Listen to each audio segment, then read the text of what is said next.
GD Night, qu'est-ce que c'est si vous débarquez, que vous découvrez, on vous en veut pas, rassurez-vous, on est magnanime.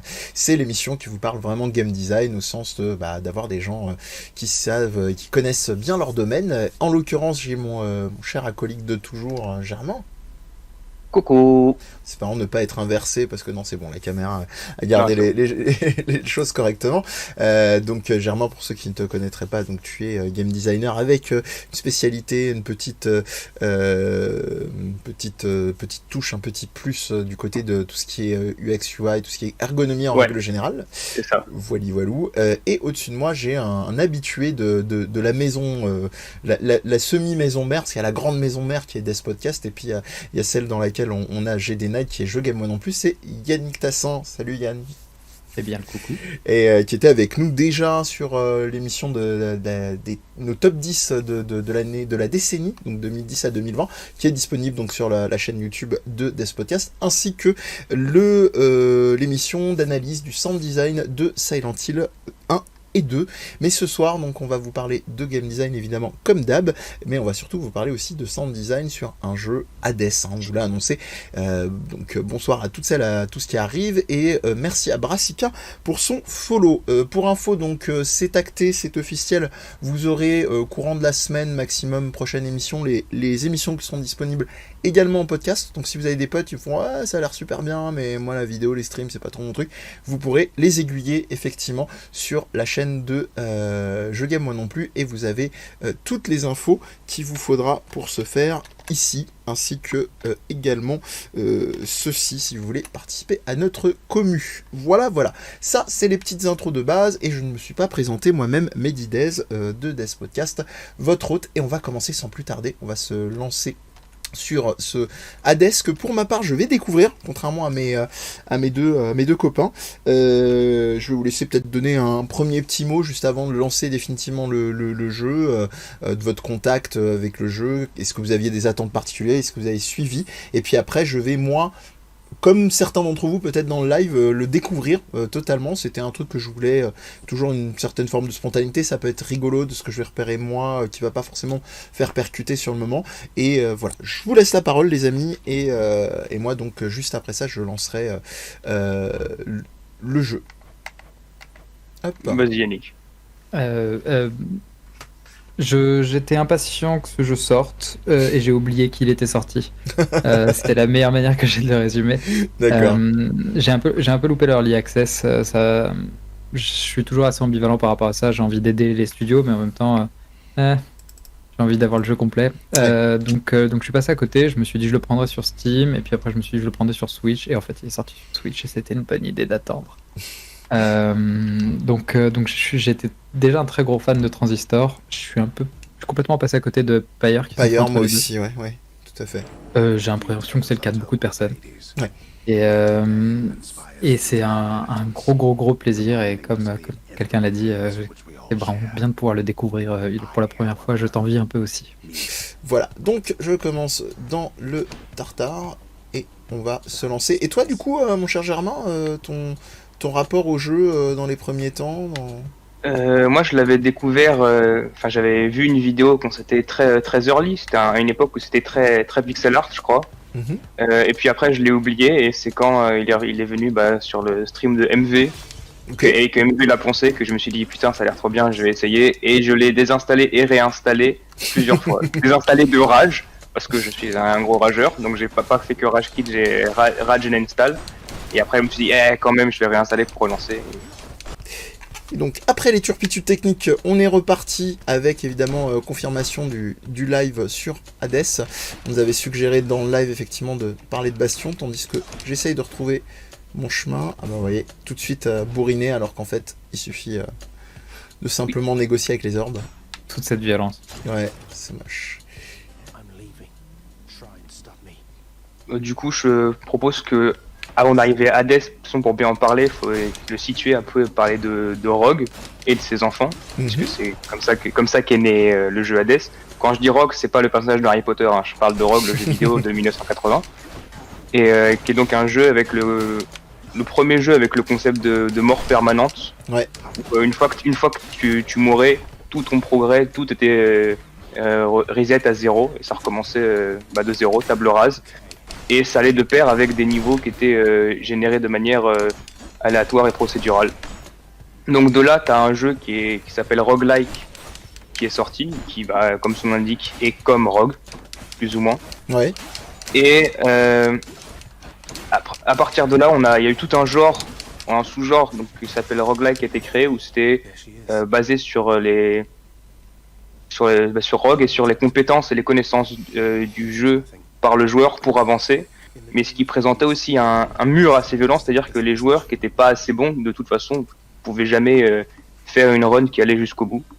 Et du coup, ce qui a amené d'une part à un petit dégoût, de la frustration, et d'autre part à une version qu'on appelle Roguelite, où là, tu as une notion de persistance de certains éléments, et une idée qui fait que tu gagnes des choses dans chaque run pour pouvoir avancer ou pour t'améliorer sur le long terme. Donc c'est plus juste les compétences joueurs, tu as des compétences ou des aptitudes personnages aussi, ce qui fait que du coup que là chaque run, même si tu vas pas loin, même si tu la finis pas, a du sens en elle-même, a une motivation, a une récompense, tout ça. Donc au final tout le monde peut gagner, et c'est du coup plus là que penche Hades, même si ça crée un problème que tous les game designers voient assez rapidement, c'est qu'au final la courbe de difficulté elle est exactement l'inverse de ce qu'on t'apprend en cours, et tu finis par finir les jeux ou par les avoir plus à l'usure qu'à une véritable compétence, ou du moins tu peux les avoir à l'usure, ce qui a un peu un côté négatif. A priori. L'équivalent de pas avoir de carte mémoire sur PlayStation.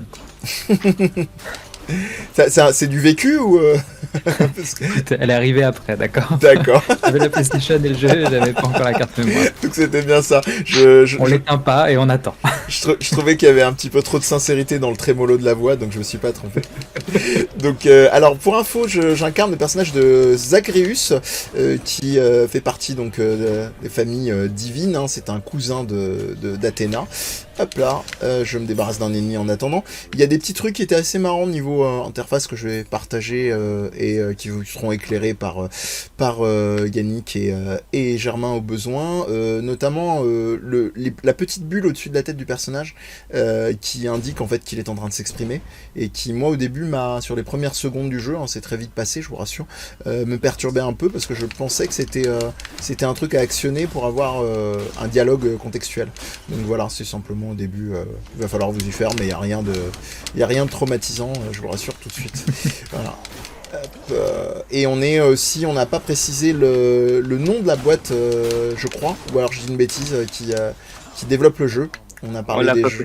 Voilà. C'est Super Giant, si je me trompe pas. Super Giant Games, exactement. Et on vous a donné, pour ceux qui nous rejoignent entre temps, ou en fonction de la magie du montage que nous avons eu il y a quelques instants, les joies du direct, on a eu des jeux comme Bastion, Pyre et Transistor. Voilà, surtout qui apparemment a ravi Yannick, comme vous l'entendez. Transistor, et je pense que Hades s'inscrit vachement dans ce truc-là, même si, pour resituer aussi Bastion, donc Bastion, on l'a sur, si je me trompe pas, à l'époque seulement 360, peut-être PC. Oui, PC également, ouais.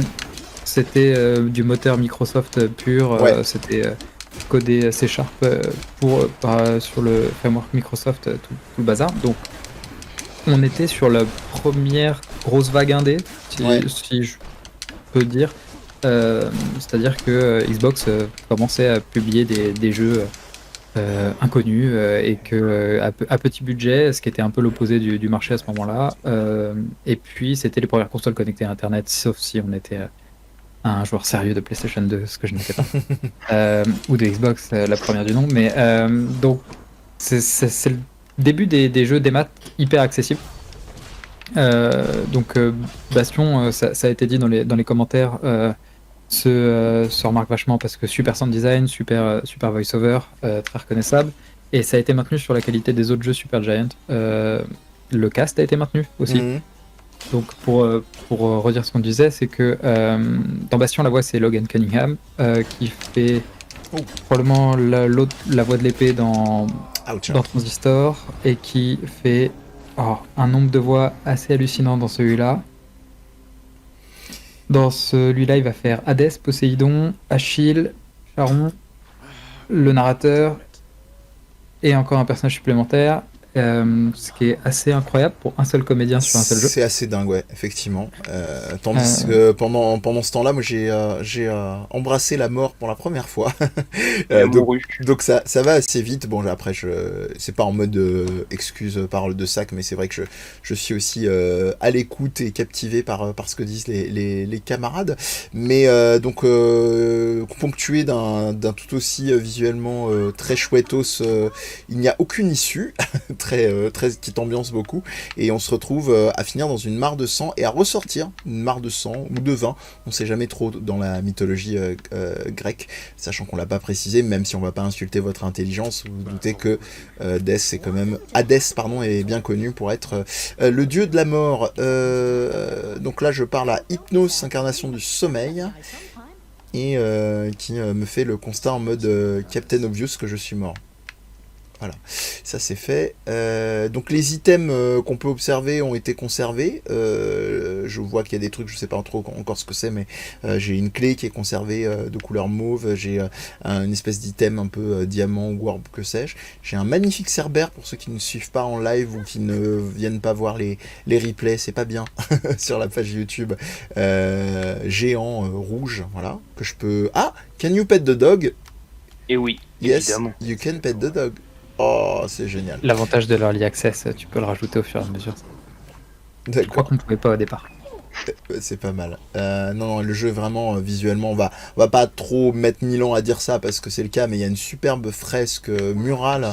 Et là, je m'apprête à parler à Hadès, justement, et qui me disait de pas sortir. Donc c'est un peu le problème d'adolescence de notre héros Zagreus, prince des enfers.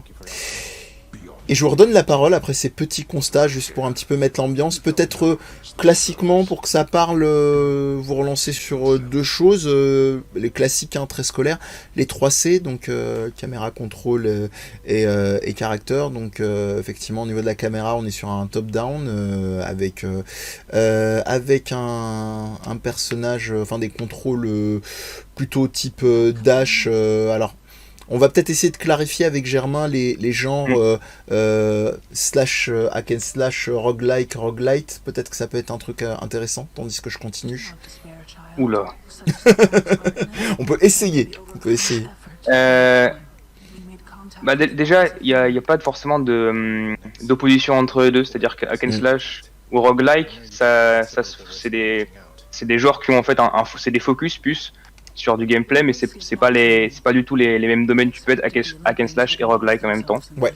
Là, roguelike, c'est comme je disais, c'est sur la forme qui découle de rogue et qui avec la persistance. D'ailleurs, on est dans le hub où toute la persistance va prendre son importance et son sens et son utilité aussi, parce qu'il y a des trucs dans la persistance qui sont juste purement utilitaristes. Utilitaire, ouais, voilà. Et le hack and slash, ça va être vraiment dans le gameplay et dans la boucle de gameplay où tu vas littéralement trancher du truc à fond, et ça va être ça le cœur principal de ton gameplay, qui est déjà un gameplay combat. Déjà hack and slash, ça implique un gameplay assez combat. Et donc voilà, grosso modo c'est ça en très simplifié. D'accord. Et après il y a toujours des petites variantes dans le hack and slash, mais voilà, forcément le hack and slash, c'est le focus sur comment tu vas tailler l'ennemi.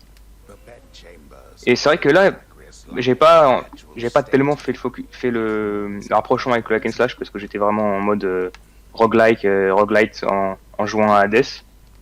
Mais c'est vrai qu'il y a, en tout cas pour certains builds, un côté très hack and slash. Et on a, là je viens de me trouver dans la chambre donc de Zagreus, et j'ai ma réponse concernant les petits items qui peuvent être dépensés pour augmenter certaines facultés apparemment, grâce à un miroir de la nuit, donc dans l'obscurité infinie le tout. Ça me permet de souligner qu'il y a beaucoup de titrage et de sous-titrage en italique qui sont voilà là aussi extrêmement stylisés, globalement plutôt bien intégrés pardon. Pourtant c'est assez casse-gueule ce genre de typo en général, mais là je trouve que jusqu'ici ils s'en sortent très très bien. Et donc je sais aussi les fameuses clés dont je vous parlais tout à l'heure, bah voyez c'est expliqué de manière très très fluide. Voilà, il y a beaucoup de petites choses comme ça que je trouve assez finaudes, notamment je viens de découvrir qu'on pouvait parler aux âmes dans les couloirs, effectivement, les âmes mortes et connaître par exemple les raisons de leur décès et ainsi de suite. Donc, Et là, t'as Murder Idol dans le chat qui fait écho à un sentiment que j'ai justement, et que pour moi, un des seuls points négatifs, qui est rapport justement avec le miroir, c'est que dans les trucs qui sont persistants, bon, t'en as évidemment comme le lore qui donne une découverte de l'histoire et qui sont que positifs, mais t'as ce système où tu récoltes parmi les différentes currencies ces espèces de larmes violettes dont j'ai oublié le nom. Ouais. Un arc apparemment, alors je vais voir. Non, je parle des larmes, enfin les currencies. C'est du Darkness, je crois. D'accord. Ils appellent ça le Darkness ou quelque chose comme ça. Je crois. Ouais, j'ai oublié le nom. Et en fait, ouais, ça, tu peux juste grind de ça, débloquer les trucs, et après tes runs elles sont plus faciles. Et ça fait en fait, ça donne la possibilité de mourir en boucle comme un idiot juste pour avoir des stats, et que le jeu il soit plus simple, plus permissif, ou en tout cas moins punitif. Et du coup, c'est un point qui nuit un peu à tout l'intérêt qu'a le jeu et qu'a les roguelike. Donc c'est un truc un peu dommage, je trouve. Ok. Même si c'est contrebalancé par la salle qui suit juste là, qui par contre est assez excellente dans tout le choix que t'as déjà d'avoir des armes différentes et de pouvoir te dire vraiment je vais faire un build qui va ressembler avec des playstyles qui changent vraiment pour que chaque run c'est soit la tienne, tu la façonnes, plus sans trop spoiler l'espèce d'armoire que t'as à côté là en glace qui brille et tout. Ouais. Où tu vas encore après pouvoir débloquer les trucs et sélectionner des options, des capacités qui font que chaque run sans qu'il y en ait une qui soit plus facile qu'une autre, soit différente, soit personnalisée, et que tu vives l'expérience que tu cherches. Ce qui fait que t'as pas le sentiment que le jeu t'as toi à l'usure où tu peux avoir sur les premiers roguelike ou même le vrai rogue, où c'est souvent très répétitif et très très froid sans changement. Donc ça c'est un point qui fait que pour la durée de vie, puis on va voir au fur et à mesure aussi plein de trucs qu'ils ont fait pour une fois que t'as fait une run qui a été jusqu'au bout, enfin t'as une durée de vie qui est impressionnante, et ils arrivent toujours à rester motivants, et à ce que tes runs aient vraiment un côté unique et intéressant avec toutes ces possibilités qu'ils t'offrent. Ok. Et pour ajouter à ça quand même, enfin même cette histoire de mourir en boucle, il y a deux carottes entre guillemets qui vont faire que c'est intéressant d'avancer dans le jeu de toute façon. Le premier qui est assez unique pour le genre, c'est l'aspect narratif. C'est un jeu où on passe son temps à mourir, et mourir fait progresser l'histoire. Ouais.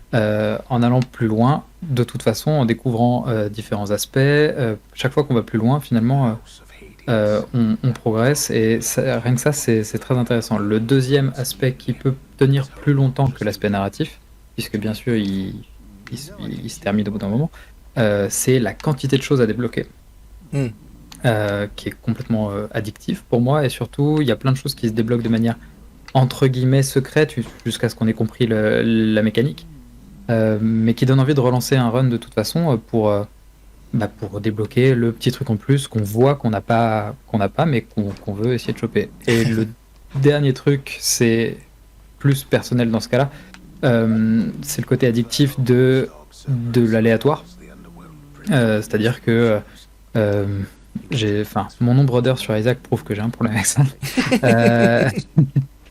Ne pas savoir, alors c'est partiellement contrôlable dans Hades, puisqu'on peut quand même influencer certaines chances de dropper certaines choses. D'accord. Mais le fait de pas savoir quelle capacité on va avoir dans la salle suivante, et même si quel dieu sait, ou déesse pardon, on ne sait pas forcément lesquels vont nous être proposés. C'est hyper intéressant, et ça donne une faculté à s'adapter, à connaître les différents boons, ils appellent ça, les bienfaits.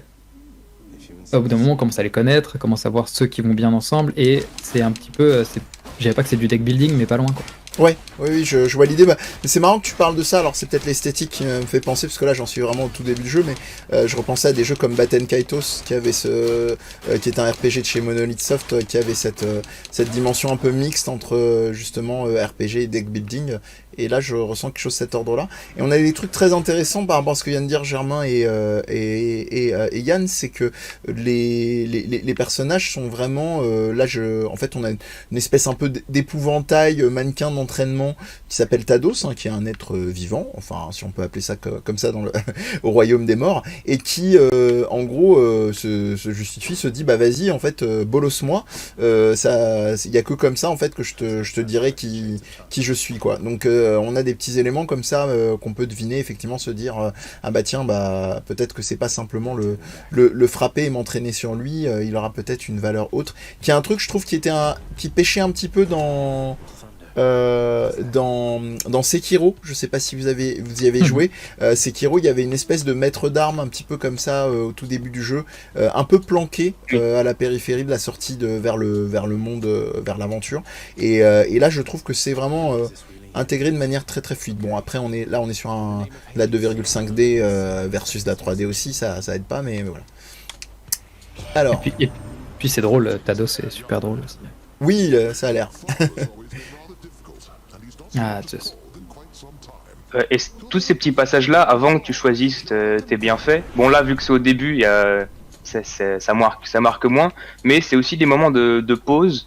Ben déjà, c'est souvent dans les moments de pause, tu peux te reposer après avoir galéré pendant parfois de longs moments. Tu verras, il y a des salles où tu restes très longtemps à essayer de survivre et à tuer tout le monde, donc c'est des pauses bienvenues, et qui en même temps te rappellent dans quel délire tu es, tu vois, parce que tu peux avoir tendance à l'oublier pendant que tu es juste en train d'essayer de survivre, ou pour toi c'est même plus des créatures mythologiques que tu vois, c'est juste des ennemis. Ça te remet aussi un peu dans l'ambiance, avec le petit texte de dialogue qui a aussi le ton du jeu en fait, donc ça te remet vraiment dans l'ambiance, ce qui fait que tu restes quand même dans ce plaisir-là, de ce plaisir-là d'être dans cette narration, dans cette histoire, dans cette ambiance, plutôt que de finir en mode juste on tape. Donc c'est toujours des moments qui sont très appréciés. Au-delà du fait que généralement après ça te donne un boost qui te permet de faire encore plus de choses. Et peut-être qu'on peut commencer à rentrer dans le dur vraiment je dirais du game design à appliquer, parce que avoir un jeu beau c'est bien, avoir un jeu beau et fonctionnel c'est encore mieux, dans le sens où moi je peux donner mon premier ressenti, même s'il est très bateau, c'est qu'on a beaucoup de feedback qui sont intégrés de manière très fluide sur les ennemis, avec notamment des effets de surbrillance qui nous indiquent qu'ils vont, ou une animation spécifique qui nous indique qu'ils vont nous attaquer, donc on n'est pas du tout perdu, le jeu est pas surchargé de visuels, donc il y a vraiment pas de souci pas de souci pour qui est à peu près un peu rodé à ce genre d'exercice là, comme Yannick avec Binding of Isaac qui citait tout à l'heure, on peut s'y retrouver assez facilement. Hop là, excusez-moi, il y aura des petits moments de coupe, excusez-moi forcément, vu que j'essaye d'être le moins mauvais possible en même temps, c'est un double défi. Tant qu'on est sur la lisibilité d'un point de vue très basique, et même on remarque un contraste, mais le plus simple quoi, c'est chaud-froid, rouge-vert, t'as grosso modo un contraste entre le décor et tout ce qui va être interactif, tout ce qui va être important. Donc déjà rien que là-dessus, tu te trompes pas sur quoi il faut que tu gardes à l'œil quoi. Y a pas moyen qu'il y ait trop chaud, c'est soit confus, tu saches pas où est le danger ou quoi au caisse. Oui. C'est toujours en chaud. Pas mal de rouge et d'orange, notamment sur des trucs qui sont plutôt vert-bleu. Bon là c'est que vert, mais après il y a un peu de bleu aussi. Bleu. Donc il y a cette gestion là qui fait que déjà ça aide beaucoup la lisibilité. Et oui, on parle aussi des attaques. Grosso modo dans l'attaque t'as trois parties dans les animations. T'as l'annonce ou l'amorce, t'as l'attaque en elle-même, et après t'as la récupération. Et là toutes les annonces ou les amorces d'attaque, elles sont ultra prononcées. Et en plus, bon là on a vu pour l'instant que des petits mobs de base qui ont pas 10 000 variations d'attaque, mais après quand tu vas affronter les boss qui ont des variations d'attaque aussi, elles te sont montrées très clairement, tu sais quelle variation ça va être. Après évidemment toute la question c'est de réussir à le lire rapidement, parce que t'as pas tout ton temps pour mettre en boucle l'amorce et te dire ah oui non c'est ça qu'il va faire, mais tout est très clairement montré. avec, en plus déjà que les ennemis ont les couleurs ultra chaudes, Ouais. au moment où ils font l'amorce, ils tirent vers le plus lumineux, souvent. Ils ont tendance à s'illuminer un peu plus. C'est ça. Ils ont un petit flash, ouais. Ils ont un petit flash dont je parlais qui m'a permis de me repérer très vite. Ah, un autre élément qui vient vous dire que vraiment l'esthétique est au service du côté pratique. Donc lorsque vous utilisez les armes de jet, alors je sais pas s'il y a d'autres sous-catégories, etc. Hein, si vous êtes des fans de Hades, vous m'excuserez parce que là je découvre vraiment le jeu, je le rappelle. Vous avez donc une espèce de petite, pas une sphère, plutôt une espèce de pierre. Voilà, bref. Pourrait s'apparenter vite fait à un rubis, pas un spécialiste des pierres précieuses ni semi-précieuses. Vous pourrez corriger dans le chat si vous voulez. En tout cas, quand vous l'avez, si vous l'utilisez sur un ennemi, alors je vais le faire pour ceux qui sont en live. Hop, vous voyez, elle se transmet là, parce que là c'est le pouvoir de Dieu, de Zeus, donc forcément c'est la foudre qui se transmet sur les ennemis en mode conducteur, et elle apparaît en fait aux côtés de l'ennemi. Donc en fait ça vous donne un feedback pour savoir que en gros cette pierre que vous avez, vous allez pouvoir la récupérer, enfin vous allez le deviner très facilement avec cet indice là, en venant à bout de l'ennemi. Tu comprends vite que tu l'as plus en fait. Une fois qu'elle est accrochée sur quelqu'un, tu sais que tu l'as plus, t'as ta petite jauge en bas qui te dit 0 sur 1, bon bah c'est ça. Ok, on n'a pas besoin de te faire un écran texte tuto pour te dire tu es l'ennemi pour les récupérer. Pour l'instant j'ai eu aucun tuto en parlant de ça. C'est hyper smooth quoi, et ça va venir au fait que comme tu le dis, là tu as Zeus, donc ça s'est greffé sur ce pouvoir là parce que tu as pris ça, mais ça va chaque aspect peut transformer aussi différemment le pouvoir. Et pour revenir sur ce que tu disais sur le code couleur, il y a tout un langage autour des dieux qui est hyper intéressant, enfin des divinités, parce que donc chacune a sa couleur, son type de compétence assigné, et en audio il y a tout un langage qui est hyper simple. Je pense que tu le percevras la prochaine fois que tu vas trouver un bienfait qui n'est pas forcément celui de Zeus. Au son tu peux savoir à qui il appartient, celui qui vient de popper, et quand tu l'ouvres tu as cette petite cue sonore qui est dans tous les sons d'apparition de boon, de sélection de boon ou ce genre de choses là, qui correspond au dieu en question. Par exemple, donc là tu l'as pas encore eu, mais si c'est Dionysos, tu entends des bouteilles et du gloup gloup et des gens qui font la fête. Trop bien. Et quand tu dis des boons, c'est-à-dire les bienfaits. Merci. Donc en anglais ils appellent ça des boons, en français ça doit être les bienfaits. Oui, c'est bien. Et c'est si tu as par exemple un bienfait de Arès qui apparaît, tu entends des armes dans le son d'objet, tu entends des cris de guerre. Ouais, d'accord. Des gens qui Wouah et t'as tout ce langage. Donc sur Zeus c'est évident, bien sûr un éclair. Ouais. Mais c'est bien fait, et c'est encore une preuve que c'est du sound design très intelligent. Il s'agit pas de faire du son pour faire du son. Tout a un sens, et c'est pas excessivement compliqué, c'est juste bien fait. Ouais, c'est merci pour la précision. Du coup, ça permet également, en parlant de remerciements, de remercier Ludovifox pour son follow. Merci à toi, et de vous rappeler que vous êtes sur GD Night, l'émission qui analyse par le prisme du game design les jeux vidéo, c'est toujours mieux, et qui le fait avec des gens qui sont renseignés, vu qu'on est avec Yannick Tassin qui est sound designer. Et Germain qui est également lui game designer. Voilà, donc je continue ma petite route, n'hésitez surtout pas à prendre la parole, comme d'habitude, s'il y a besoin. Zoup. Et là je note le commentaire de prof, qu'il n'avait pas identifié les sons, mais ça c'est là où Hades est une vraie masterclass. C'est qu'il y a plein de trucs qui sont là que tu identifies pas forcément quand tu joues, mais que toi ton cerveau identifie, qui te facilite tout. Et c'est un jeu aussi qui peut être très frustrant si toi tu voulais faire un jeu dans ce style là. Bon là c'est vrai qu'avec la caméra t'as un côté track and slash, par exemple. Si toi tu voulais faire un hack and slash, c'est très frustrant parce que Hades te donne l'impression que c'est facile, tellement c'est bien fait, tellement c'est bien dosé. Mais en vrai quand tu commences à le faire, tu te rends compte à quel point où tout a été bien pensé au millimètre près. Il y a dû y avoir des milliards de playtests et des milliards de tweaks. C'est à la fois impressionnant et à la fois frustrant de se dire que en fait c'est pas si facile que ça. Et voilà, code couleur nickel, t'as mal, c'est tout rouge. Ah d'accord, ok, tu parlais justement de zone où il faut survivre. Là on en a une. Seul moment d'ailleurs où on commence à te donner un vrai feedback textuel, quoi. On te dit la clairement. pression, là. Voilà. Et c'est intéressant parce que je trouve ça, ce que tu viens de préciser, Yannick, c'est que on te met la pression au sens où on te met pas beaucoup de texte, le propre de pas mettre beaucoup de texte, c'est de réaliser que le texte est précieux, dans le sens où quand il y en a, ça va vraiment être important. Donc, comme disait Dépêche Mode, words, voilà. Enjoy the silence, voilà. J'ai plus les paroles exactes parce que là je suis en train d'essayer de rester en vie, mais vous avez l'idée. Si vous êtes fan de Dépêche Mode, en essayant de pas mourir aussi, ce serait bien, c'est bon. Mais là on peut voir un truc très intéressant en fait, qui est encore une fois dans le fait de faire matcher les feedbacks ou les éléments d'interface avec le type de gameplay, c'est que contrairement typiquement à un FPS ou un TPS genre à la Uncharted, où quand t'es blessé t'as le truc rouge autour et qui va rester. Là, c'est des trucs qui déjà sont beaucoup moins subtils, c'est des taches de sang et ça disparaît quasi instantanément. C'est là, ça te marque, on te dit, ok, tu t'es pris un coup, ça fait mal, mais il reste pas parce que sinon ça nuit à la lisibilité. Ouais. Il y a tout qui est construit comme ça et même tu regardes les autres éléments d'interface là, tu peux pas les louper. Ils sont là, ils sont colorés, ils sont lisibles, mais ils sont pas trop imposants. Oui, ça dure pas non plus. Hein. C'est pas le contraste de Mirror's Edge, c'est hyper. Ouais. Hyper subtil, mais efficace, comme tu dis.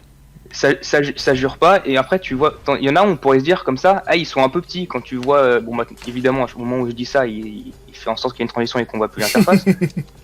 Mais quand tu vois sur le côté gauche, les différents bienfaits, ou les pièces tout en bas à droite, tu dis, bah c'est beaucoup trop petit pour dans l'action, pour que je les vois, sauf qu'en vrai, tu t'occupes pas de ça dans l'action, tu sais ce que t'as. Tu t'en occupes au moment où tu vas acheter un truc, au moment où tu veux prendre un autre bienfait, parce que tu vois ce que t'as, donc tu veux faire tu veux un truc qui a un peu de synergie. Donc l'interface a été taillée pour que ce que tu vois ait besoin ne te demande que l'attention que tu peux lui donner à ce moment-là. T'as pas besoin de donner pendant le combat, t'as besoin de regarder combien t'as de pièces, et c'est en tout petit. De toute façon, quand tu en auras besoin, tu seras posé, tu pourras prendre le temps de regarder. Donc comme ça, on a tout l'espace pour l'arène, pour ne rien manquer de comment les méchants nous cassent la tête.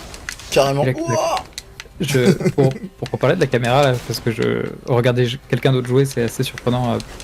Une fois je suis un peu décorrélé de l'action, la caméra est super fluide pour un truc qui bouge tout le temps. Dommage. Elle est hyper propre en fait, alors que ça bouge dans tous les sens. Je me rendais pas compte en jouant à quel point la caméra suivait en permanence le personnage. Et là, le moindre petit mouvement, t'as la caméra qui suit, mais c'est hyper smooth. Oui. Et c'est très agréable. Et pourtant, c'est très intense, hein, c'est très très péchu, complètement, même si vous n'avez pas l'image, et c'est vraiment, c'est brillant qu'ils aient réussi effectivement à avoir ce genre de maintien là, de fluidité. Il y a un autre truc qui était intéressant aussi, c'est sur les portes, vous avez des moments où vous allez avoir des embranchements et vous commencez à comprendre progressivement effectivement que là aussi c'est des codes couleurs ou des items en tout cas que vous n'avez pas forcément reconnus. Alors c'est pour ça que c'est bien que j'ai eu la curiosité tout à l'heure de faire un petit tour avant de me lancer dans l'aventure, vu que ça m'a permis de voir à un moment donné qu'il y avait le choix entre une porte qui allait me donner plutôt des items type obsidienne, donc les fameuses pierres qui permettent de débloquer des capacités, ou type clé qui elle aussi débloque plutôt des choses mais des armes, voilà. Mais le coup des portes, c'est pour moi un coup de génie, c'est-à-dire que t'as des symboles qui sont très lisibles et très reconnaissables entre eux et qui te donnent vaguement une idée du truc, ce qui fait que une fois que tu les as déjà vus et que tu sais ce qu'il y a, c'est bon, t'as plus besoin de comprendre, du coup c'est très visuel, et tu peux intégrer aussi le truc sous d'autres formes.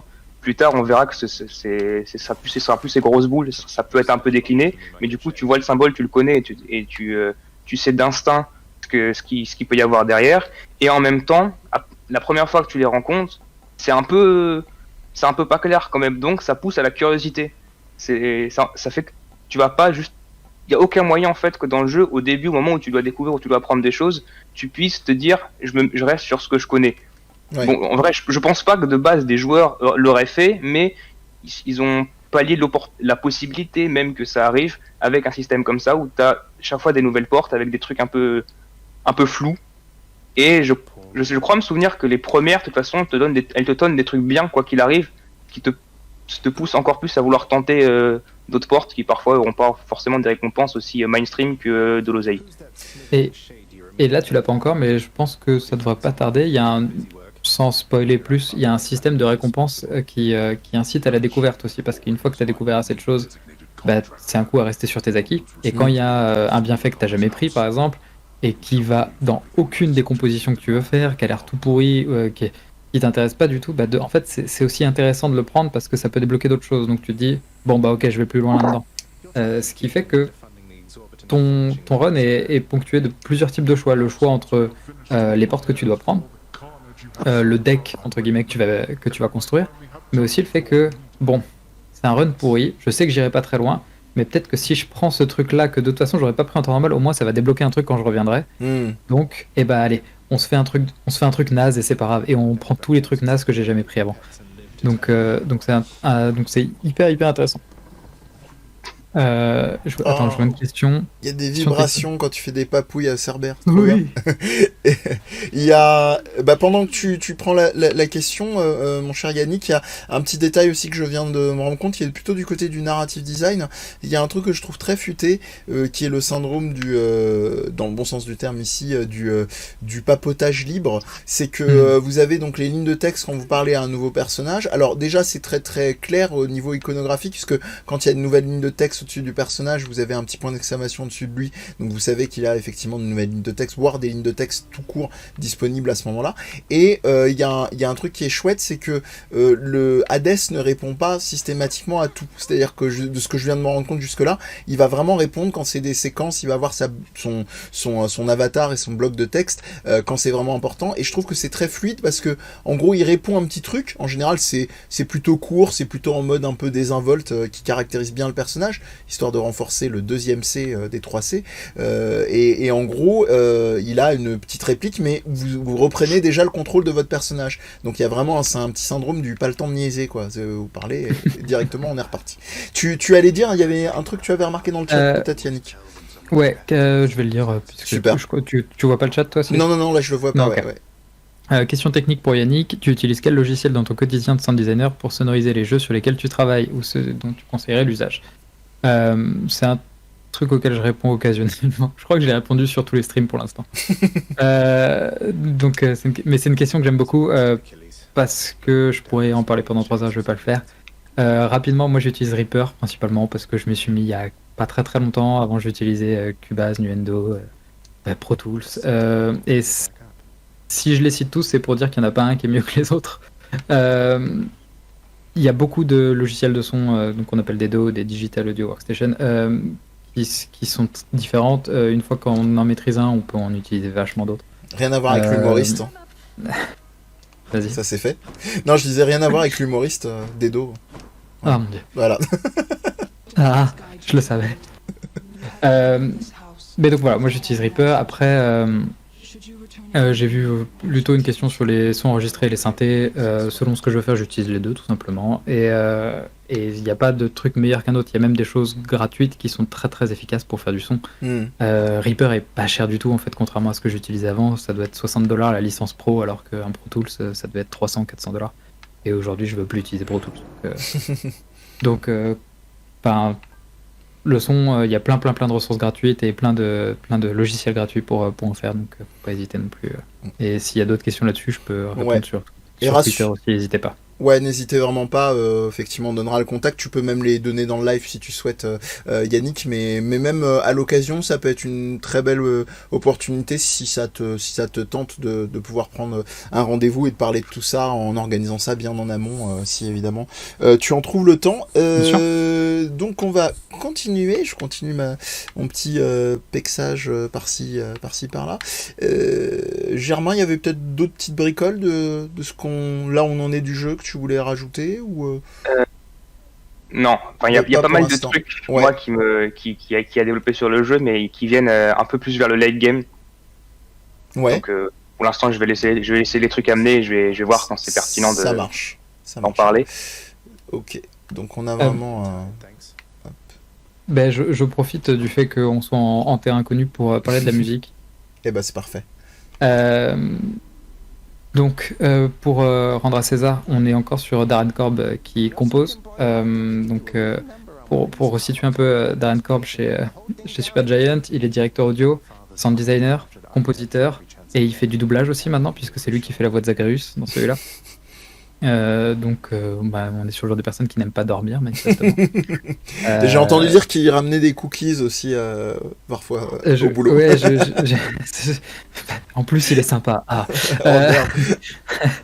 Donc, c'est au-delà du respect que j'ai pour son travail. Donc, c'est lui qui compose. Et il y a quelque chose de très, très intéressant que tu verras si on prête une oreille dans les différentes pièces. Ouais. En background, donc une fois que tu lances le run, on a toujours une track de percussion, normalement. Toujours un petit peu de tac, tac, tac. Et toutes les autres, donc, que je vais appeler des stems ou des layers, c'est-à-dire des couches d'instruments, vont venir s'ajouter par-dessus selon l'action. Si il y a par exemple, comme tout à l'heure, une pièce dans laquelle tu es enfermé, avec la pression, là d'un coup on va avoir les grosses guitares qui tapent, et puis elles vont repartir, mais on va garder la petite track de percu derrière, et ça s'ajoute super bien en fait. Donc voilà, de la jouauté, voilà, normalement tu devrais pas tarder à avoir la track de percu, et c'est que ça en fait, c'est de l'ajout, de la suppression d'instruments. Plus brut, moins brut, c'est toujours le même thème, mais avec différents réarrangements. Ce qui est intéressant, c'est que sur le Early Access qu'ils ont fait, donc, ils ont livré biome par biome, si je me trompe pas. Donc cette zone-là, puis la suivante, puis la suivante. D'accord. Et un thème différent à chaque fois, avec tous les instruments qui y correspondent, et ça permettait vraiment finalement de se renouveler. Je pense que s'ils avaient livré le jeu en une pièce, ça aurait peut-être pas été aussi défini. Et c'est la manière d'aborder la musique aurait été peut-être un peu différente. Donc c'est hyper intéressant de voir comment l'Early Access a pu donner une certaine forme finalement aussi du à la côté musique du jeu. Ouais, d'accord. Et à cette intégration hyper intégrée. Ouais. Alors petite distinction, même si elle est évidente, je pense pour pas mal des gens peut-être qui sont dans le chat et pour nous trois, tu as lâché le terme d'intégration. Ça permet de faire un rappel très rapide, de distinguer la composition musicale qui va se distinguer du sound design, qui peuvent parfois s'entremêler, mais on peut aussi avoir parfois un sound designer attitré et un compositeur attitré, qui ne vont pas forcément être les mêmes, contrairement à ce cher, j'ai oublié son nom, excuse-moi, tu vas le rappeler. Sur Hades, d'accord, merci. Et il y a aussi tout ce qu'on appelle le travail d'intégration, dont si ça t'embête pas peut-être de dire un mot, je pense que tu le définiras autrement mieux et plus clairement que je le ferai. Pas de problème. En gros, les trois choses dont on parle, sound design, donc aussi pour le clarifier, on parle de tout ce qui est bruitage, c'est-à-dire que oublier la musique pendant une seconde, fermer les yeux, tout ce qui reste c'est du sound design, c'est-à-dire ambiance, son de pouvoir, toutes ces choses-là. Ensuite on a la composition, donc là effectivement on est sur la musique, et enfin l'intégration ou implémentation, ça va être l'aspect plus technique pour mettre tout ça dans le jeu. Mais il s'agit pas juste de faire play parce qu'on est sur des éléments interactifs. Donc on voit Zacharius qui se déplace, qui tape, tout ce genre de choses-là. Si on lançait juste le son, ça ne fonctionnerait pas. Tout ce qui est intéressant, c'est les relations entre ces différents sons. Qui se complètent, qui se renouvellent, c'est-à-dire qu'un son est rarement juste un son, mais une couche de plein de sons définis et designés, joués en random pour qu'on ait autant de variétés que possible. Pour un exemple, on n'enchaîne pas toujours le même son de pas.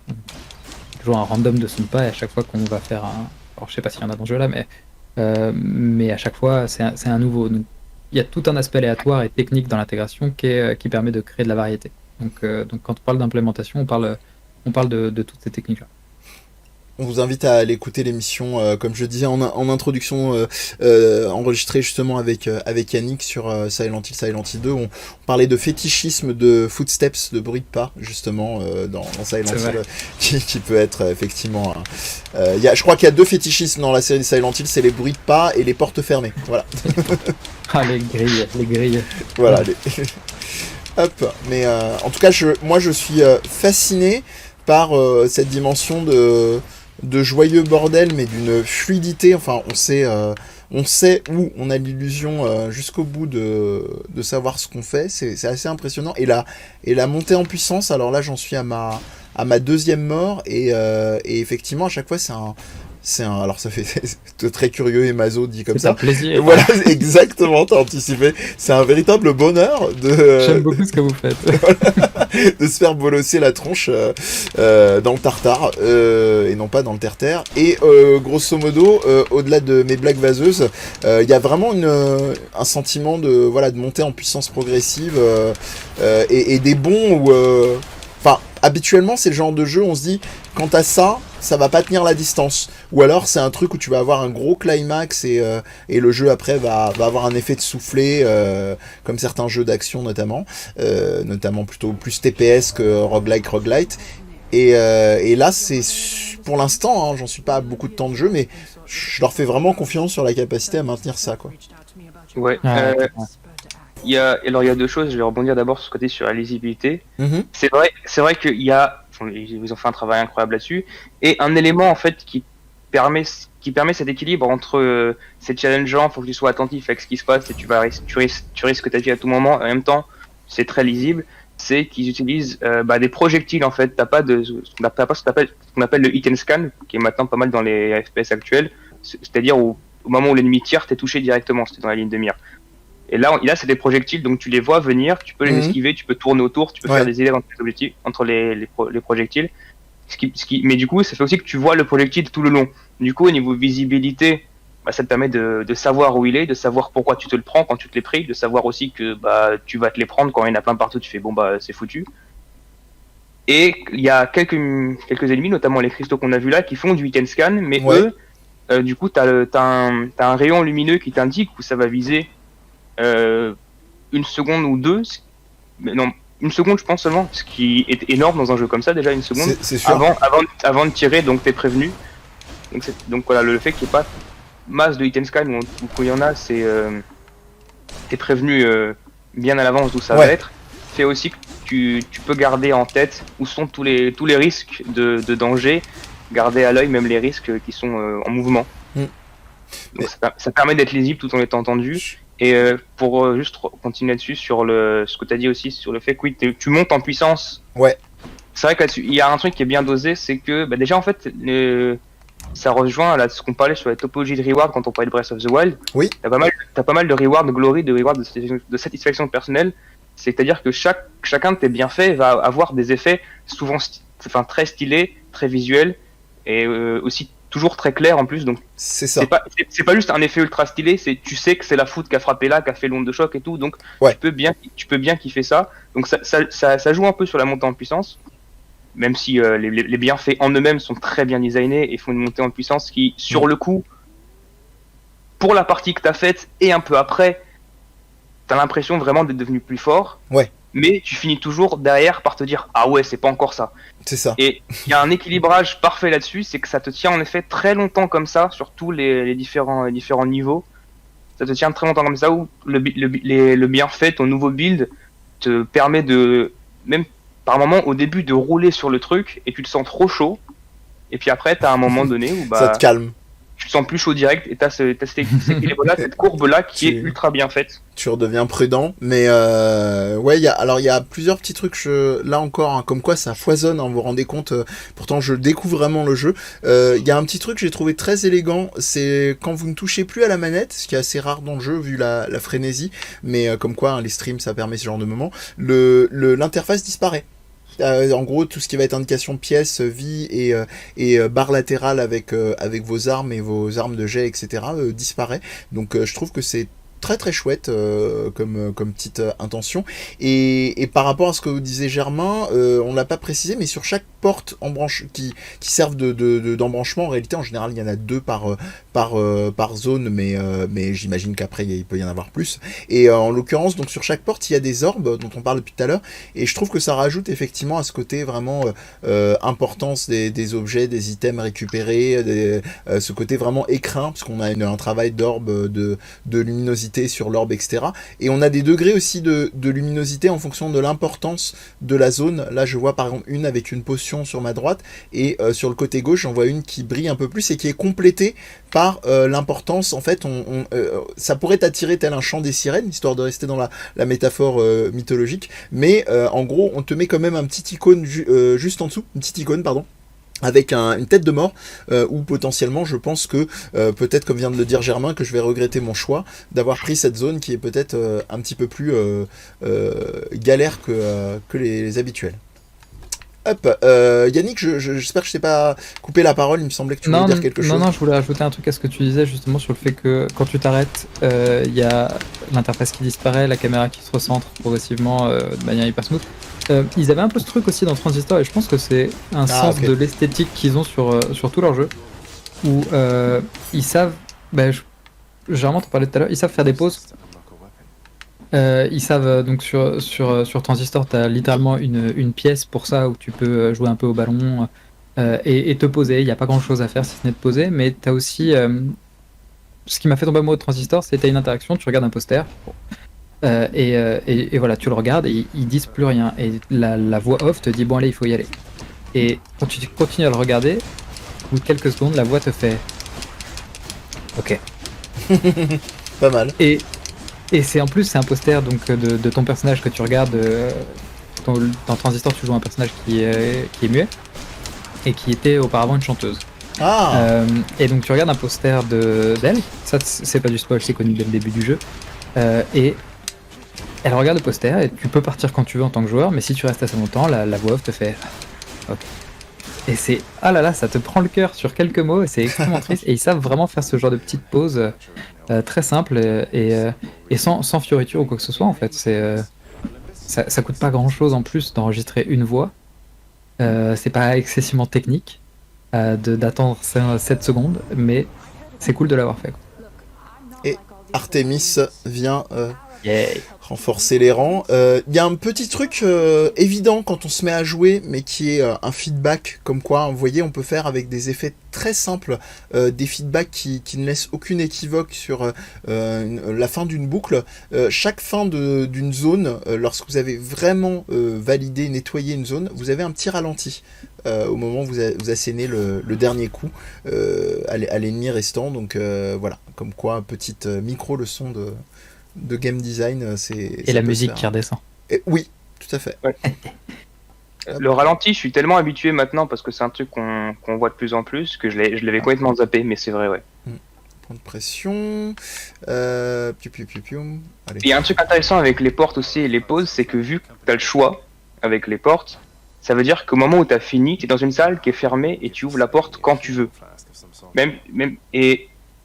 Enfin, tu vas faire une petite pause, généralement tu vas continuer, mais tu as cette possibilité malgré tout de faire une vraie pause qui est très agréable.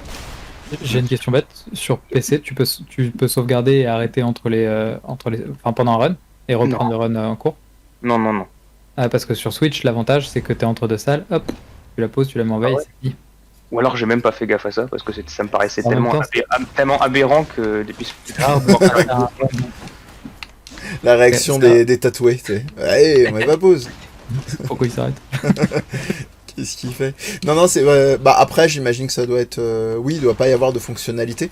Mais après c'est vrai que c'est tellement spécifique à la Switch cette dimension de la veille que Ouais. Tu connais mon amour pour les jeux qui m'obligent de rester devant et qui m'empêchent de partir quand je veux. Mais après la longueur des runs de manière générale fait que si tu veux tu peux faire une session. Enfin, au début tu fais plusieurs runs par session, mais à la fin tu fais des sessions de jeu respectables de 3 heures. T'as pas fait tant de run que ça, hein, si tu les fais durer. Un beau run, c'est une quarantaine de minutes. Ouais, dans les records, c'est des quarantaines de minutes. Donc, il y a la plupart des joueurs, ça va 20 minutes. Ouais, non, mais ça, Il est magnifique. C'est immense. Surtout le premier run en plus, sans les avantages. Oh, wow. Un développeur, c'est pas possible.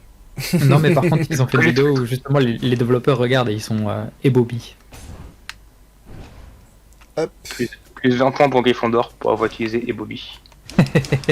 Et sinon, Germain vous parlait tout à l'heure de Breath of the Wild, on lui a consacré / taillé un costard quand même toute proportion gardée, hein, notre précédente émission qui est disponible en replay sur le YouTube et qui va être sous peu, justement grâce au travail acharné de Germain, à peine les fêtes terminées, disponible également en podcast. Hop là. Et là, bah, c'est parfait. En plus, il y a eu un petit moment presque fouillis, mais ça met encore une fois en lumière que le contraste chaud-froid fait que même si t'es plus trop sûr de combien d'ennemis il y a, Ouais, ça reste ultra lisible. c'est Et incroyable.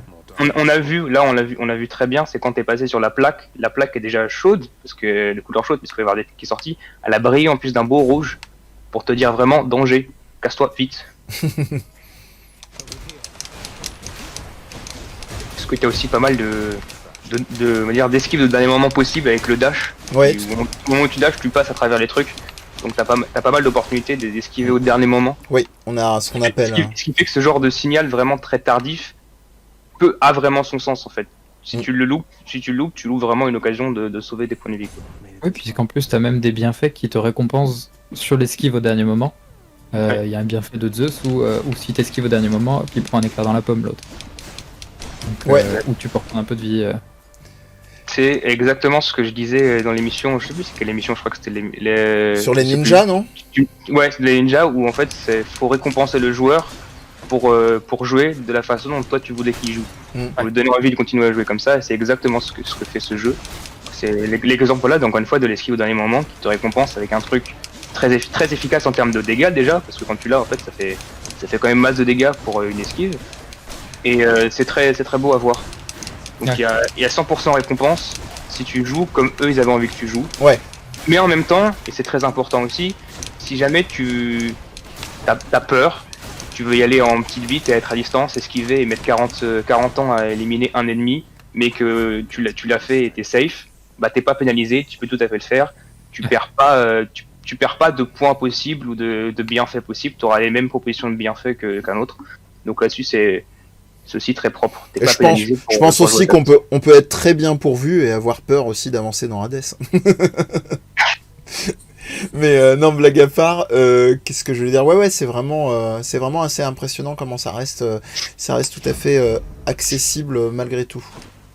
Puis en plus, avec dans Hades, finalement, tu peux pas te contenter d'essayer un seul style de jeu en tout cas. T'es obligé de te renouveler toi en permanence en tant que joueur. C'est assez facile de tomber dans ce truc où une fois que tu trouves un combo qui marche, tu le fais tout le temps. Sauf que déjà par les différents bienfaits, tu adaptes ton style de jeu. Si tu as un bienfait qui augmente la puissance de tes assauts, donc un assaut c'est quand tu fais un dash et un coup juste après, si je ne me trompe pas. Tout à fait. Donc dans ce cas-là, moi qu'on fait jamais, si j'ai le bienfait d'Artemis qui augmente ça, je vais le faire. Et puis après, finalement, tu changes d'arme et d'un coup, tu joues à l'arc et faut que je réinvente ma manière de jouer complètement. Donc déjà sur une arme, tu peux avoir plein de styles de jeu différents grâce aux bienfaits. J'ai fait des runs avec seulement des bienfaits qui augmentent mon attaque à distance. Et c'est super sympa. Tu te dis jamais je m'en sortirai dans ce run et d'un coup, tu as les quelques bienfaits qui font que si ça se passe bien. Mais en plus, quand tu changes d'arme, tu renouvelles tout, tu réapprends tout et tu repars dans cette nouvelle boucle. Sauf que cette fois-ci, tu connais les ennemis, tu sais esquiver au bon moment, ton pouce directement est sur la bonne touche quand tu vois qu'il s'allume et qu'il va t'en mettre une. Et ça devient plus fun de réapprendre, de repartir. C'est du perma New Game Plus, quoi. Je suis moins bête qu'avant. Allons-y. Et d'ailleurs, pour enfoncer le clou sur ce que vous avez dit sur la sensation de nous inciter à utiliser des pouvoirs que vous n'utilisiez pas avant, au-delà évidemment du feedback et du fait de purement et simplement mourir, c'est que c'est un truc qui se vérifie aussi au niveau de la cognition humaine, hein, c'est-à-dire que vous avez qu'à voir, beaucoup des meilleures méthodes d'apprentissage vont être les méthodes d'apprentissage vont pas avoir la sensation d'apprendre quelque chose. On le retrouve aussi d'un point de vue thérapeutique dans le champ de la psychologie aussi, le fait d'utiliser des jeux pour pouvoir verbaliser par exemple en séance, c'est quelque chose quand on est effectivement un petit peu en panne avec les mots, ça peut permettre de symboliser. Donc voilà, c'est des trucs qu'on retrouve aussi hein, bien entendu dans la vie de tous les jours, tandis que je fais la rencontre de Charon et que je me rends compte que je peux acheter des tacos. Et oui. Mais c'est marrant une fois, après c'est tout. D'accord. Mais alors, petit truc un peu... Enfin, je sais pas si vous l'avez vécu comme un truc chiant ou pas, mais vous avez les items et vous savez pas à quoi ils servent. Donc au début... Au début, j'ai trouvé que c'était un peu con. Ouais. Et en fait, il y en a pas assez pour que ce soit frustrant. D'accord. C'est pas, je pense notamment à un jeu, c'est dommage, j'ai oublié le nom, qui est sorti sur Switch il y a pas longtemps, un roguelite aussi, où il y a beaucoup d'objets, ou même comme Isaac peut le faire d'une certaine manière, même si c'est une partie de la blague d'Isaac, beaucoup d'objets sans jamais te dire ce que ça va faire. D'accord. La blague d'Isaac, c'est qu'il te dit pas ce que ça va faire, mais parfois c'est un effet tout pourri et t'aurais préféré ne pas le prendre. C'est ça. Bon. Là, il y en a pas assez pour que ce soit frustrant et au bout d'un moment, tu sais vite ce qui correspond, quoi. À la différence que là, c'est quand même un achat et que souvent, dans Binding of Isaac, c'est un drop et que tu peux, si t'as un autre item déjà, reprendre l'autre. Enfin bref. Mais tu as aussi ça quand même à un moment avec notamment les trucs de piécettes ou je sais pas quoi. Enfin bref. Oui, mais là, il y en a pas assez pour que ce soit frustrant sur quelques runs. Au bout d'un moment, tu sais. Tu connais à peu près tout, quoi. C'est le même principe que les portes en fait. C'est les premiers trucs, c'est tu connais pas et du coup c'est pour jouer sur la curiosité. Enfin, ils te font tout comme ça. Hein, je crois qu'il y a aussi une certaine intelligence de l'aléatoire, c'est-à-dire qu'ils te proposent des trucs aussi, même dans les bienfaits très différents, pour te pousser à varier, à tenter des trucs. Après, c'est vrai que pour le shop, même si moi personnellement j'ai apprécié dès que pour le shop aussi, il te pousse à aller un peu à tâtonner et tenter des trucs. Mais bon, c'est vrai que pour le shop, où tu vas devoir dépenser des ressources que t'as pris, c'est pas forcément la meilleure idée. Ça casserait pas le gameplay s'il y avait une description, quoi. Ouais. On y perdrait pas. Donc, effectivement, c'est. Peut-être pour l'illusion de te perdre un peu davantage. Ouais, je pense pas trop que ce soit une erreur vraiment intentionnelle. Enfin après, c'est pas genre je suis en mode Yankee et je pardonne tout parce que le jeu me plaît bien pour l'instant. Mais voilà. Tandis que je rencontre Mégère. Hein, j'aime beaucoup le contraste entre un personnage au chara-design super stylé et stylisé et le nom de nom du personnage. Traitement sur sa voix est super cool. On dirait qu'elle est passée à l'envers juste avant d'être à l'endroit, donc ça doit être un truc avec une réverb à l'envers, ce qui fait qu'on a toujours l'impression qu'elle aspire sa phrase avant de la balancer. Ah ouais. J'ai mis du temps à ta phrase. Hein. Ce qui fait que ça doit probablement être. Elle est mise à l'envers, il y a une réverb dessus, remise dans l'autre sens, ça fait un peu ce genre d'effet, c'est cool quand on veut faire des voix un peu genre fantomatiques. Ouais.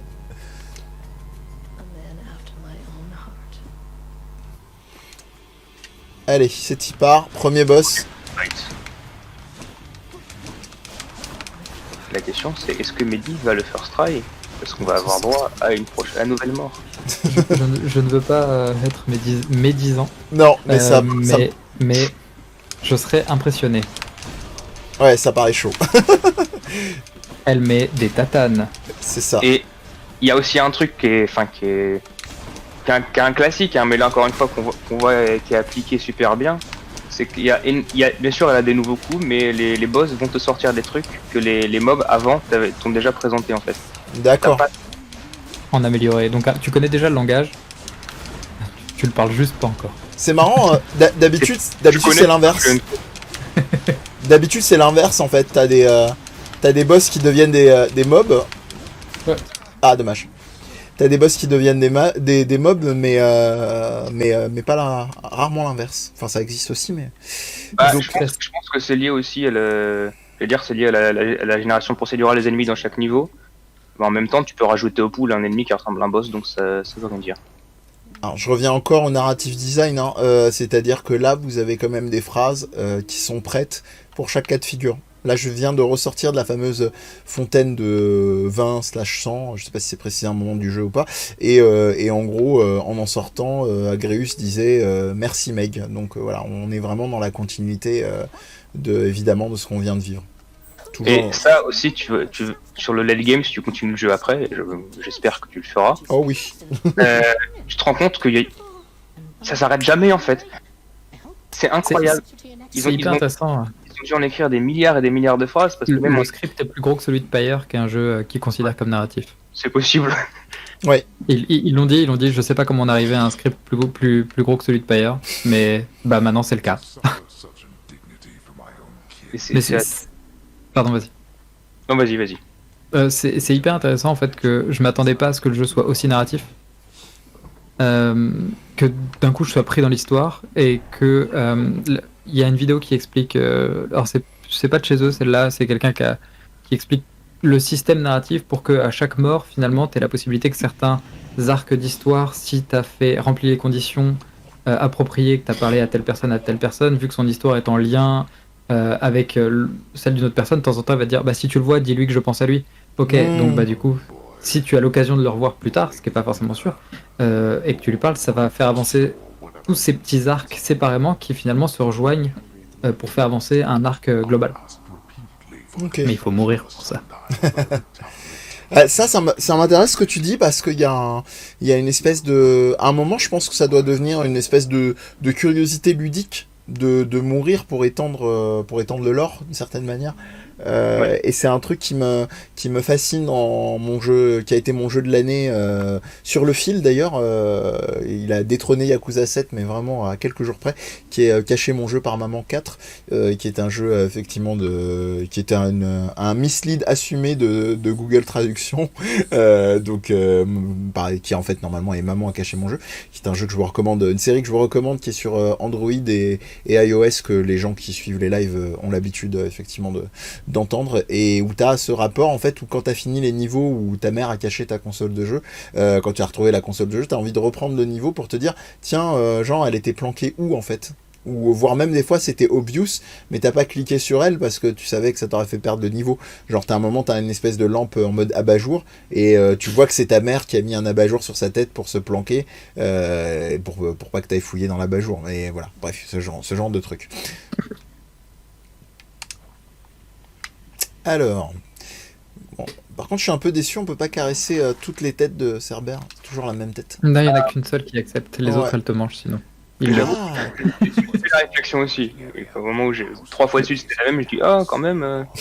Je crois qu'il le dit quand tu le caresses quelquefois, où il dit c'est la seule qui accepte, hein, et les autres elles font la gueule, elles sont pas là de toute façon. D'accord, bon, c'est réglé. C'est expliqué.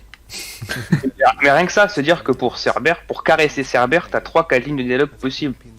Rien que pour ça. Ouais. Alors t'imagines pour les autres, c'est assez hallucinant. Mais ça, en fait, c'est un truc qui est pas utile en soi, on va dire, qui est pas essentiel pour reprendre le vocabulaire du climat ambiant, mais qui est très agréable, c'est que non seulement le fait que tu sois dans le royaume des morts, le fait que tu meurs et que tu renaisses, enfin que tu reviennes comme ça, comme si de rien n'était, je veux dire, c'était sous-entendu, ça paraît normal, quoi. T'es dans les enfers, je me fais poutrer et je ressuscite, normal.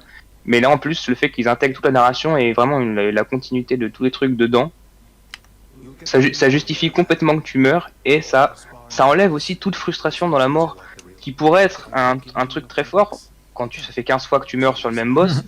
Bon, là, je pense que 15 fois, quand même, t'as de la frustration, mais la frustration est quand même assez étouffée, assez réduite, ce qui fait que tu perds pas ta motivation, tu perds pas ton intérêt pour une nouvelle run, pour tenter des nouvelles choses, et du coup, tu restes à fond dans le jeu, et même si ça dans l'absolu, je pense que ça te maintient 4 ou 5 runs de plus, c'est suffisant pour découvrir d'autres choses et tout d'un coup avoir ce qu'il faut pour battre le boss. Donc t'es jamais bloqué parce que le système du jeu, le principe d'être un roguelike, te bloque à un moment donné. T'as toujours des choses pour que tu restes dans la course, pour que tu sois toujours motivé, t'aies toujours envie de voir des choses. C'est assez impressionnant et assez bien vu. Il est très intelligent, il te maintient vraiment sur le fil j'en ai vraiment marre. Bon, une dernière run. Et c'est vraiment tout le truc, quoi. C'est genre, allez, une dernière. Et une fois que le jeu il te fait faire ça, je pense qu'il a à peu près tout gagné. C'est un dernier tour de suivre, c'est un dernier run. Je confirme. La dernière fois que j'ai prononcé ces mots-là, c'était sur Super Hexagone et ça a été très chronophage. Ouais, mais c'est affreux. Alors, je viens de récupérer un objet et encore une fois, l'intégration dans l'univers du jeu est géniale. Donc, Achille qui m'a donné son codex. Et le codex a pour ça comme spécificité pas simplement d'être uniquement un index des différents personnages et de l'univers, mais aussi le fait du nombre de fois où il faut interagir, parler avec les personnages pour en apprendre plus sur eux. Donc par exemple, là je viens de tester pour voir si mon intuition était bonne. Je regardais donc le profil de Cerbère et en dessous de sa description il y avait écrit « Apprenez-en plus en discutant avec Cerbère 5 » et donc j'ai parlé avec lui et le chiffre s'est réduit à 4. Donc voilà, je suppose évidemment au bout des 4 fois que soit ça va créer une relation plus poussée, soit je vais en avoir prendre plus sur lui, etc. T'as quoi comme catégorie dans le codex là pour savoir si je parle d'un truc dont je voulais parler, mais Alors, j'ai les enfers, armes infernales, ouais. ennemis dangereux, reliques, dieu de l'Olympe, autres personnages, et dieu, j'espère que je prononce correctement, chtonien, ou chtonien. Ok. Euh, Ouais, tu dois pas encore l'avoir. C'est pas très très grave. D'accord. Euh, il y a un système aussi qui est pareil dans le genre addictif qui est intéressant, c'est que bah, ça liste les bienfaits que tu as débloqués. Voilà, tu es content, tu les vois. Mais ça t'explique surtout qu'il y en a certains, tu les trouveras dans une partie seulement si tu as des prérequis de bienfaits que tu as dû prendre avant. Donc en fait, tu te retrouves à prendre des bienfaits qui ne t'intéressent pas du tout pour peut-être en avoir un nouveau qui est peut-être tout aussi inintéressant. D'accord. Mais, mais ouais, ça m'invoque le Pokémon un peu, quoi. C'est genre, non, je vais le faire évoluer pour avoir le truc pourri derrière. Ouais. Euh, Dans le peut-être en fait, c'est peut-être, mais peut-être c'est archi cool, donc Ouais. tu vas tester. mais dans le doute, je vais le faire. C'est pas très long à faire, donc dans le doute, je vais le tenter. Et ça joue très bien sur ce fil-là. S'il y a des personnes, enfin, qui regardent les no-clips, ils sont très très intéressants. Si vous aimez le jeu, les no-clips sur Hades sont super. Ils ont fait ça dans plein de conditions bien pourries, genre 6 mois de confinement, hein. Et un early access, et une sortie sur Steam, et une sortie Switch. Donc ils ont bien traversé plein d'épreuves. Je me permets de t'interrompre, juste pour préciser, les no-clips, c'est des séries de vidéos, effectivement, sur, Oui, pardon. de dev de JV, voilà. Et disons que d'habitude ils font une vidéo sur un jeu, et là ils ont, Ouais. ils ont fait tout un dev diary monumental sur plein de choses. Sur la musique aussi, sur l'art justement, dont tu parlais, et c'est très très intéressant à regarder. Et ils expliquent que faire un jeu indé de cette qualité-là avec une petite équipe, bah, c'est pas forcément quelque chose de facile au cas où on aurait eu un doute. Tu m'étonnes. Alors, eh ben, on va continuer, mais c'est vrai que ces éléments, c'est là où je suis assez admiratif parce que, comme tu le disais au début, hein, pour aller vite, hein, les éléments vraiment addictifs, en tout cas des boucles de jeu qui te donnent envie d'y côté reviens-y, comme dirait l'autre, c'est assez fort quand tu surajoutes des couches, d'arriver à pas te gaver ni par des espèces de feedback, le syndrome Candy Crush, quoi, de trucs qui, genre au bout de 2 minutes, waouh, t'es extraordinaire, c'est fabuleux ce que t'as fait, j'ai juste slidé sur le bas, ou alors à l'inverse, un truc qui devient tellement touffu que ça en devient illisible, et justement les récompenses, ou en tout cas le sens global de l'intention addictive disparaît. Mais là où c'est assez bien fait au niveau touffu sur Hades, c'est que dans les trucs qui se veulent à la portée de tout le monde, t'as trois couches grosso modo, mais après c'est dans ces couches t'as des choix qui sont plus nombreux mais qui sont surtout très différents. C'est que t'as pas, même rien qu'en lisant le truc, en lisant l'explication et puis après en jouant, t'as pas l'impression de c'est un peu comme ça en fait, c'est trop pareil. Tout est très différent. Tous les choix dans chaque couche, que ce soit les armes, que les souvenirs, en fait, tous sont très différents et impliquent des choses dans le gameplay qui sont très différentes. Ce qui fait que t'as envie d'explorer tout parce que tu sais qu'il n'y en a pas deux qui sont redites. Et plus tard, bien plus tard, quand t'as fini une run complète, je sais plus exactement tout ce qu'il y a à faire, mais c'est quand t'as fini pas mal de trucs, t'as des options qui sont beaucoup plus touffues et qui sont beaucoup plus punitives pour l'expérience que tu vas vivre, mais qui là sont faites pour entre guillemets perdre les joueurs qui sont pas à fond dedans en fait. Donc il y a quand même un moment donné où le jeu garde une durée de vie encore très longue, mais t'as un espèce de palier, t'as un espèce de tri pour ceux où on te dit peut-être là c'est plus ton style de jeu. Et en même temps, vrai endgame. Ouais. C'est un vrai endgame quoi. Comme plein de jeux ne savent pas le faire, c'est que t'as un vrai endgame. Mais après, et en allant vraiment sur ces trucs très difficiles que tu peux avoir après, si jamais c'est ton style de jeu, t'as aussi un sentiment d'accomplissement qui est assez ouf. Alors que ça arrive après avoir déjà masse d'heures de jeu et masse de run. Il te offre la possibilité, quand t'es un joueur plus hardcore ou que t'es un peu maso comme moi qui rage mais qui continue à jouer quand même, à pouvoir te dire là j'arrive dans un domaine où beaucoup moins de gens sont arrivés et j'ai pouvoir tenter des trucs. Et même là, t'as encore plein de choix sur quels aspects tu veux augmenter la difficulté, sur quels aspects tu veux te challenger toi-même et tout. Et Ça, c'est fort, ça. Une durée de vie, même hardcore après, qui est assez hallucinante. Et qui est toujours aussi intéressante en plus. C'est ça c'est quand tu cumules toutes les options qu'ils ont mis au final, il y en a pas, encore une fois, il n'y en a pas deux pareilles, il n'y a pas de redites, elles sont toutes intéressantes. C'est assez hallucinant en fait le nombre de points sur lesquels ils se sont dit, ah là il y a un truc intéressant, là on peut modifier les paramètres, le nombre de paramètres, voilà, le nombre de paramètres où ils se sont dit, là on peut modifier les valeurs, là on peut tenter ça et ça va être intéressant. Et puis après ça touche encore un nombre de combinaisons hallucinantes. Et t'es quand même récompensé pour ça en plus. En dehors de ton ego et tout ça, le jeu te récompense en plus. Et t'as une granularité hallucinante. Enfin, moi je vais pas jusque là parce que c'est le moment où j'ai dit ah ça y est, c'est plus pour moi. J'ai compris. mais c'est t'as envie de tenter, t'as envie de dire ah tiens je vais changer ce paramètre là pour voir si ça se gère. Bon bah je vais changer celui-là si ça se gère. Et c'est vraiment bien foutu. Et pour parce que je pense qu'on va pas non plus trop tarder. Sauf si Mehdi joue jusqu'au bout de la nuit. Oh non, il y aura pas de souci, ce sera un bon timing, je pense, pour arriver au bout. Mais vas-y, je t'en prie. Il y a deux choses dont on n'a pas parlé et qui font partie de nos petites marottes. Option d'accessibilité, il n'y en a pas énormément. Mais il y en a une qui est très intéressante. Si tu vas voir dans les options, il y a le mode divin. Tout à fait. Je vois certaines personnes dans les commentaires, par exemple, Murder Idol, qui dit que tu lances la manette et que tu supprimes le jeu. Le mode divin fait que tu progresses. Si je me trompe pas, tu deviens plus fort même quand tu meurs. Voire instantanément plus résistant et encore un peu plus à chacune de vos morts. La mort n'est pas si grave dans les enfers. Essayez cette option si vous rencontrez des difficultés ou souhaitez vous concentrer sur l'histoire pour n'importe quelle autre raison. Excusez-moi. Mais oui. Qui en soi, le fait qu'il existe est très bien.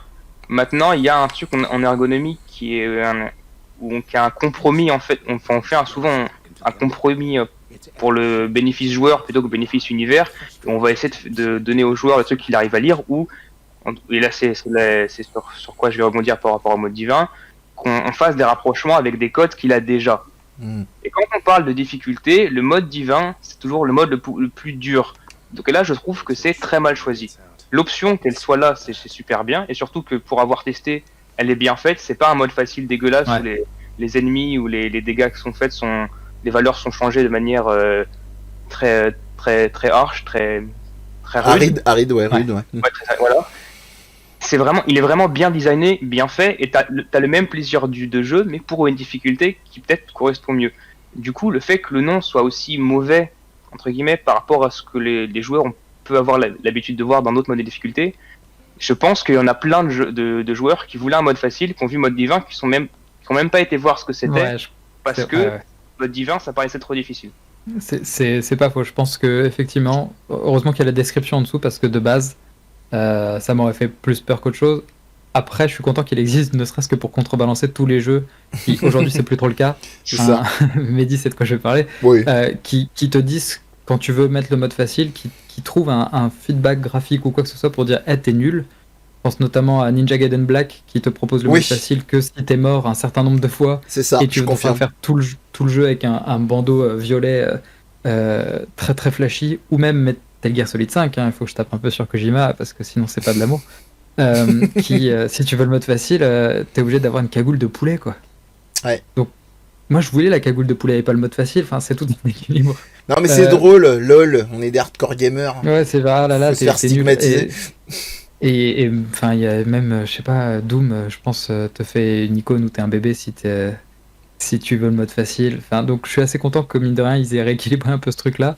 Mais divin, c'est vrai que le terme est pas forcément bien choisi, quoi. Ouais. L'autre truc dont je voulais rapidement parler, c'est diversité, parce que accessibilité et diversité, c'est trop cool. Le design des divinités est trop bien. Déjà, ne serait-ce que si on parle de l'histoire, il y a de la représentation queer et plein de personnes en parlent mieux que moi, mais il y en a, c'est, je trouve, bien fait et rigolo et intriguant, mais c'est pas obligé.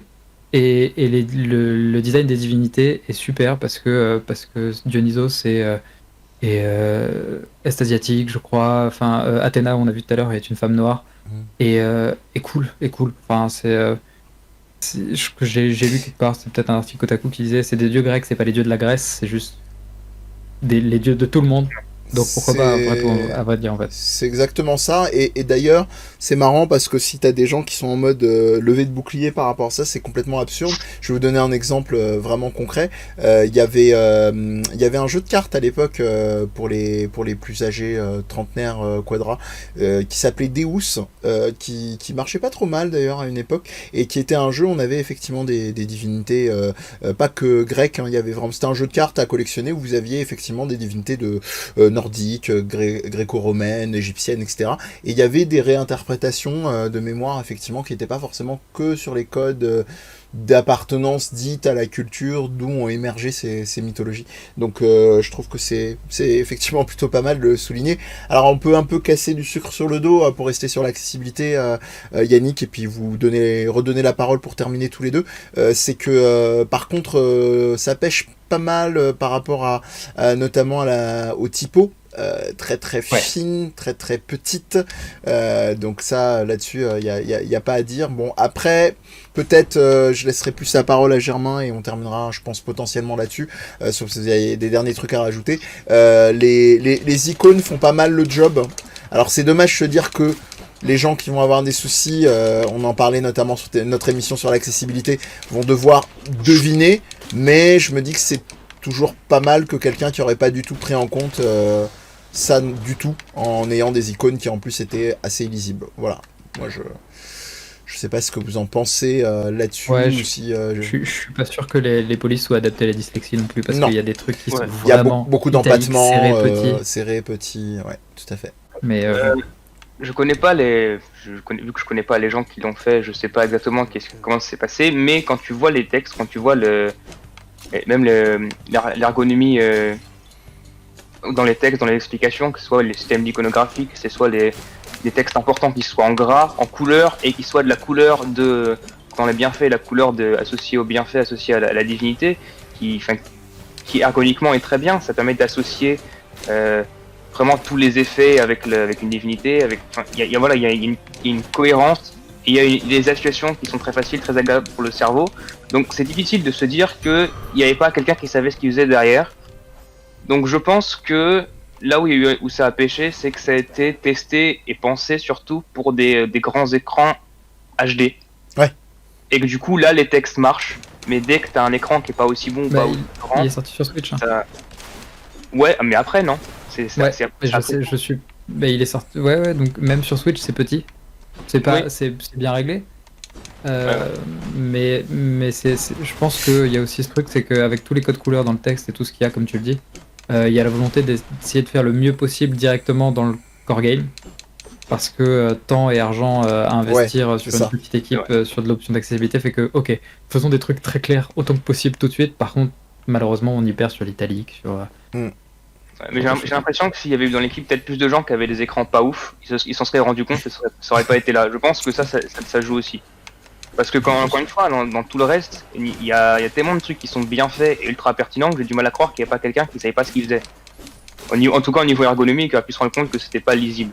J'ai trouvé le titre de l'émission, Germain. Hades, une team dev de bourgeois, point d'interrogation. Oh non, arrête. Non, je te rassure, je vais pas me taper ce délire-là. Levé de bouclier. T'as vu ça? Ça va tout de suite toucher à la fragilité des fans. Non, mais blague à part, oui, il y a ce genre de réalité-là. Après, moi, je pense même pas que ce soit une histoire, je le disais en blaguant, mais je pense même pas que ce soit ça. Je pense que c'est mon intuition, hein, mais le jeu est tellement... il y a tellement un travail d'esthétique poussé que j'ai envie de dire que la plupart ont une sensibilité à ce domaine-là, ont bossé ou de base aiment les belles images, l'animation de qualité et tout ça, et que de base ils devaient être déjà bien équipés, donc peut-être qu'il n'y a pas eu cette prise de conscience-là de base. Des fois ça peut tenir à ça. C'est vrai, c'est pas faux. Mais pourtant il y a eu masse de playtest quand même, avec les versions early et tout. Ouais. Je suis surpris que ça n'a pas été un retour. Après, j'ai pas fait toutes ces sessions early, donc je sais pas comment le texte a changé. S'ils avaient eu le temps. Ouais, peut-être que c'était mieux avant, il n'y avait pas d'italique comme ça. Du coup, peut-être que c'était pire. Comme j'ai pas dit. Les gens ils se sont dit non, mais on n'arrive pas à lire du tout, et ils ont corrigé en mettant d'italique, je sais pas. Pire que ça, ce serait chaud quand même. Ouais, c'est ce genre de moment, par exemple, tu vois, sur l'inventaire ou les petits textes à droite, c'est Ouais, pas excessivement. c'est un peu l'enfer, même ceux du centre déjà. Et bah Ouais. écoutez, je pense qu'on a fait un assez joli tour à la fois, mes amis. On va doucement prendre un petit temps pour terminer avec le chat et puis commencer à se dire effectivement au revoir. Alors, est-ce qu'il y avait peut-être une dernière remarque sur le jeu qui a popé effectivement en faisant cette émission tous ensemble ou ça vous a donné envie de le relancer peut-être potentiellement. Je vais me faire engueuler après. Non, Non, c'est- je pense que je vais le relancer, en vrai. j'ai relancé ce midi déjà pour faire mes devoirs. Et non, c'est un jeu où c'est facile d'y revenir, donc c'est agréable de relancer. Cool. Vite run. Et il vaut le coup. Enfin, j'espère que tu continues à y jouer. Et les personnes dans le chat qui n'ont pas forcément joué et que j'ai pas trop spoilé comme un gros dégueulasse Bon, ça va. seront intéressés. Mais parce que c'est ouais, c'est sympa. C'est un jeu sympa. On peut pas trop spoiler. Non, c'est vrai que Et à la fin, tout le monde meurt. tout le monde il est mort. Voilà. Non, il y a un truc à la fin qu'on peut spoiler. À la fin, ils vont en enfer. Mais ouais. Mais en vrai, c'est pas un jeu qui se spoil de toute façon, puisque c'est Ouais. un jeu qui c'est beaucoup Ouais, sur il faut les y jouer. variantes, sur les combinaisons que tu fais, les tentatives que tu fais. Et c'est pour ça aussi que c'est un jeu qui marche autant en live.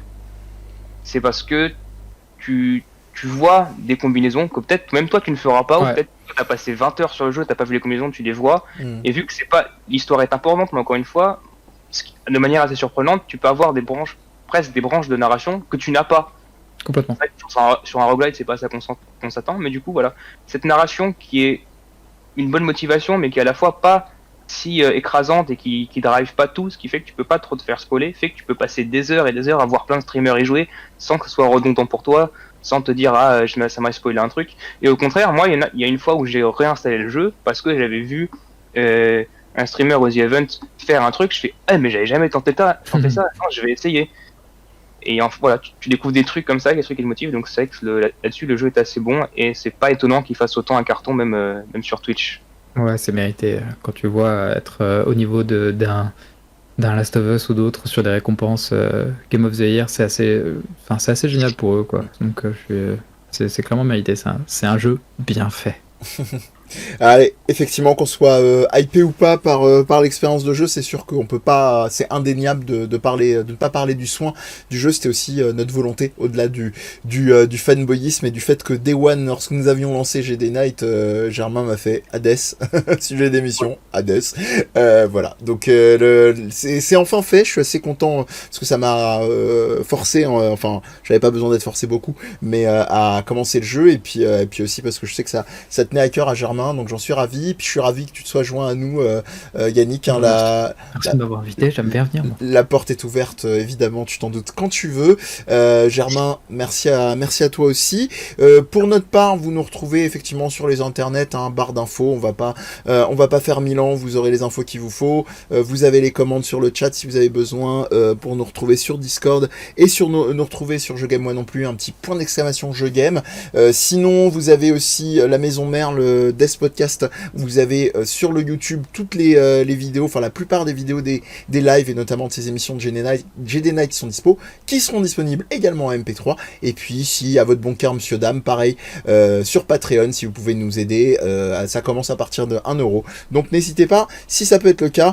J'ai pas commencé par là, mais ça me permet, mieux vaut tard que jamais. On a jusqu'à la fin du mois, mais je vais pas attendre la fin du mois, je vais attendre la fin de l'émission pour vous souhaiter d'excellents vœux pour cette nouvelle année 2021. Et puis on se retrouve dès la semaine prochaine avec possiblement une petite surprise sur un jeu sorti il y a peu, un jeu réalisé par une team française en plus, qui est plutôt chouette, qu'on aura l'occasion potentiellement de découvrir avec des membres de l'équipe. Donc on vous en dit pas plus et restez connectés Facebook, Twitter, Instagram pour avoir toutes les infos sur JGMNP Je Game Moi Non Plus.